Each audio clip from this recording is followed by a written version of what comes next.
America ने ईरानी तवानाई तनसीबातों के हमले रोकन में 10 दिन की तौसी कर दी थी। अमरीकी सदर डोनाल्ड ट्रंप कहते हैं तवानाई तनसीबातों के 6 अप्रैल तक हमले नहीं होंगे। ईरान नाल मुज़ाकरात मस्बत अंदाज में जारी ने। काबीना इजलास में आख्या ईरान ने गलबात में संजीदगी जाहिर करने लई हुरमज़ तो 10 जहाज लंघन दिते। जंग बंदी न हुई तो ईरान उत्ते बेरहमी नाल हमले करांगे।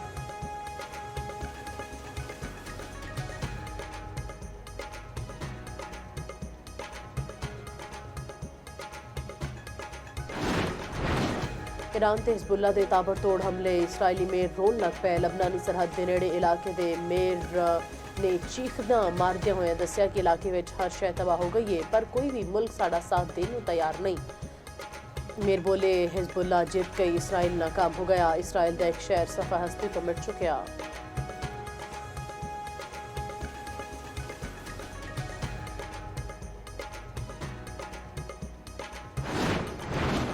तेहरान में पाकिस्तानी सफारतखाने के दवाले इसराइली बमबारी पाकिस्तानी अमला महफूज रहा। वज़ीर ख़ारजा सागदार कहते हैं अमेरिका तेहरान विचकार बिलावास्ता मुज़ाकरात जारी ने।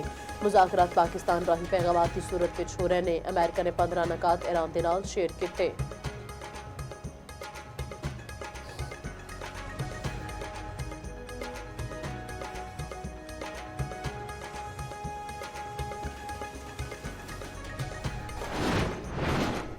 MQM पाकिस्तान का 28वीं तरमीम छेती लियान का मुतालबा। गवर्नर सिंह की तब्दीली उत्ते शदीद तहफ़्फ़ुज़ात वज़ीर-ए-आज़म के सामने रख दिते।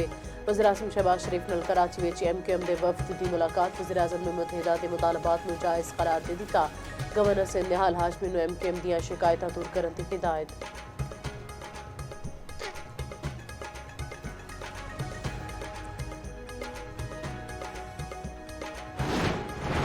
HPL PSL 11 का इफ्तिताही मैच लाहौर कलंदर्स के ना हैदराबाद किंग्स ने 69 स्कोर नाल हरा दिता। 200 हदफ का पिछा करदियां पूरी हैदराबादी टीम 130 स्कोर ते ढेर हो गई।